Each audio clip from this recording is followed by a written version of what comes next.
그런 말씀을 드렸던 기억이 납니다. 저는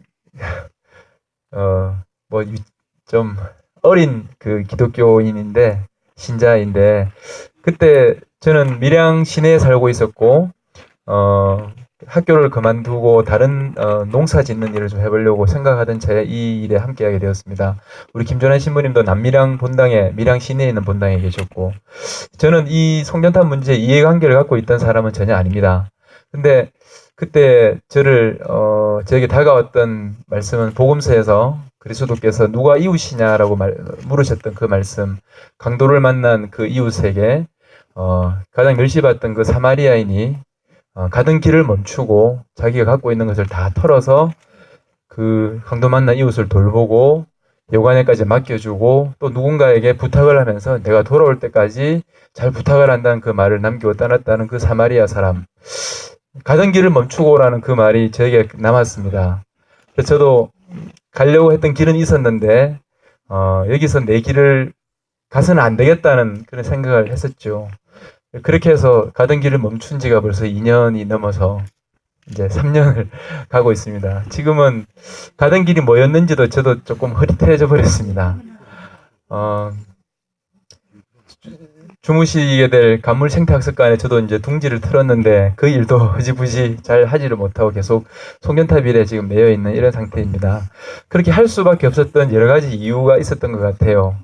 어르신들이 너무 간절하게 싸우고 계셨고, 그리고 이 싸움을 통해서 알게 된 이 우리 사회의 모습, 아까 백성종 교수님께서 말씀하셨던 그 끔찍한 그 자본 권력의 실체들을 만나게 되었습니다. 조금 시간을 주셨기 때문에 아주 짧게 그 제가 겪게 된 자본 권력의 실체를 이 송전탑 싸움에서 겪게 된 실체를 좀 말씀드리려고 합니다. 사실은 정부와 한전이 왜 저럴까? 얼마든지 밀양으로 송전선을 세우지 않고 765를 하지 않고 할 수 있는 다른 길이 있다는 것을 지난 2, 3년간 저희들도 전기 공부를 하면서 또 자료를 찾아서 공부하면서 알게 되었습니다. 그런데 끝끝내 이 길을 가려고 합니다. 낙장불입이란 말 있죠. 근데 거기에는 돈이 걸려 있었던 것입니다. 다 잘 아시는 것처럼 밀양 송전탑은 신고리 그리고 고리 지역에 있는 반경 한 10km 이내에 지금 현재 12기의 원전을 가동하거나 가동하려고 하는 계획 속에서 시작된 일입니다. 그런데 고리 지역에는 아주 늙어서 덜덜덜덜 거리는 원전이 지금 4개나 있습니다.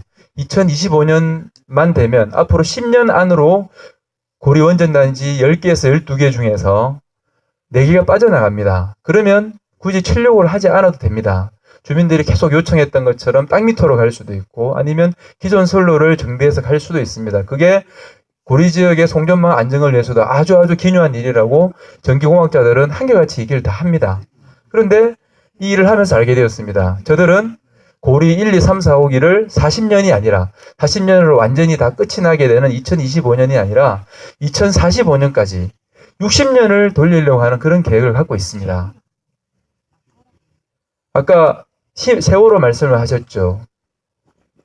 20년이 되면 폐기 처분해야 될 그 배를 10년을 더 돌리려고 하다가 이 사고가 났습니다. 그런데 후쿠시마 40년이 되던 그 해에 41년째 되는 해에 사고가 났습니다. 놀랍게도 일본의 다카키 진자부로라는 세계적인 반핵 운동가가 병상에서 2000년도에 그런 예언을 했더군요. 2010년이 되면 후쿠시마 지역에 가동한 지 40년이 되는 원전이 6개나 있게 된다. 이건 매우 위험한 일이다. 그런데 놀랍게도 그는 2000년에 병상에서 그런 예언을 책으로 남기고 돌아가셨는데 바로 그 예언대로 2011년에 이 끔찍한 사고가 났습니다. 저는 이 밀양 송전탑이 결국은 고리 지역에 늙어 덜덜거리는 원전을 스톱하지 않고 더 돌리려고 하는 끔찍한 계획에서 출발하는 것이라고 확신을 하고 있고 그것을 정부 당국자와 얘기했어도 대기했을 때 부인을 하지 않더군요. 또 한 가지 신고리 원전 3, 4, 5, 6, 7, 8까지 지금 예고를 하고 있습니다. 그리고 지금도 밀양 송전탑 이렇게 공사하지 않아도 시간을 두고 길을 찾을 수 있는 여유가 얼마든지 있습니다. 왜냐하면 엉터리 부품을 썼기 때문에요. 그런데 언론에서 알려졌습니다만 이것은 이명박 정부 때 아랍에미리트의 설계도만으로 만들어진 모델 없이 설계도만으로 원전을 5개나 짓겠다고 팔았습니다. 그런데 그 실존 모델이 바로 신고리 3, 4호기, 참조 모델이 신고리 3, 4호기입니다. 이것을 2015년 9월까지 정상적으로 완공을 해서 송전되는 것까지 가동을 하지 않으면 페널티를 물게 되어 있고, 그 이후에 신고리 3, 4호기와 똑같은 모델을 지금 세계 곳곳에 팔려고 계약을 했거나 하고 있습니다. 필리핀, 인도네시아, 박근혜 정부 들어서까지. 원전 한 기를 만드는데 5조 원 정도 돈이 든다고 합니다. 그리고 매년 유지하는데 6천억 원 정도의 돈이 든다고 합니다. 40년만 돌린다 하더라도 그것만 해도 24조 원입니다. 그리고 폐로 하는데 또 1조 원의 돈이 든다고 합니다. 그럼 원전 한 기를 짓느냐 마느냐에 30조 원의 돈이 걸려 있습니다. 그런데 신고리 3, 4, 5, 6 벌써 4기, 그리고 7, 8호기까지 예정이 되어 있습니다. 그리고 이 계획이 그대로 추진이 되어야 아랍에미리트, 필리핀, 인도네시아 쭉쭉쭉 예정되어 있는 원전 수출 계획이 차질 없이 가게 됩니다. 바로 그 첫 출발에서 가동을 못해가지고 페널티를 물게 되면 수출이 진행되어 엄청난 차질이 오겠지요.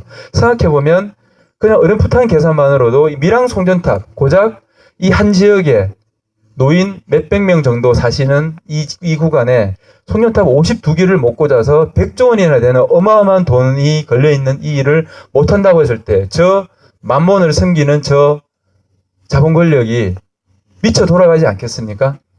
그 계획을 위해서 사실은 이 어르신들이 지난 10년간 그리고 짧게는 지난 3년간 현장에서 그 끔찍한 폭력을 당하고 그 모멸을 걷고 지금까지 오게 된 것입니다. 오늘 자료집에도 잠깐 읽어보니 그런 말씀이 나오더군요. 사람은 하나님과 마몬을 동시에 섬길 수 없다. 누구나 다 이 세상 사람들에게 모두 물어보면 얘기합니다. 100조 원짜리 프로젝트가 있다. 1 쓰고 공을 갖다가 10개나 넘게 그어야 되는 그 어마어마한 돈이 있는데 이 일이 걸리는 일이다 라고 물으면 누구나 다 기가 죽습니다. 아, 이 일은 못 막는 일이구나. 이것이 우리가 느끼고 있는 마몬에 대한 공포이고, 이 공포가 이 오늘날 우리의 세상, 이 삶을 이끌어가고 있는 게 아닌가 생각을 합니다. 사실 이 싸움은 막바지까지 온 것 같습니다. 지금 밀양 경과지 주민이 한 3천여 명 정도 반경 1km 이내에 사시는 주민이 되는데, 한국전력이 아주 잔인하게도 개별 보상금 한 사람 한 사람에게 현금을 지어줬습니다. 그 돈을 끝끝내 받지 않고 버티는 주민이 한 10% 정도밖에 남지 않은 걸로 저희들은 판단을 하고 있습니다. 그러면 이제 한 300여 명 정도 남으신 거죠. 그리고 송전탑 공사 현장은 52기 중에서 이제 여기 계신 129번, 오늘 가셨던 127번, 그리고 내일 가시게 될 115번, 그리고 가시진 못하지만 101번, 4곳 현장의 주민들이 부지를 점거하고 운막 농성을 하고 있는 4곳을 제외하면 사실상 공사가 다 이제 들어온 상태입니다. 물리적으로 우리가 얼마큼까지 막을 수 있을지, 버틸 수 있을지는 장담을 하지 못합니다. 그렇지만 이 어르신들, 생각해보면 70대, 80대, 60대, 이런 노인들이 젊은 사람도 감당할 수 없는 이 고립된 농성을 지금 길게는 127번 어르신들은 지난 9월 달부터 해왔었습니다.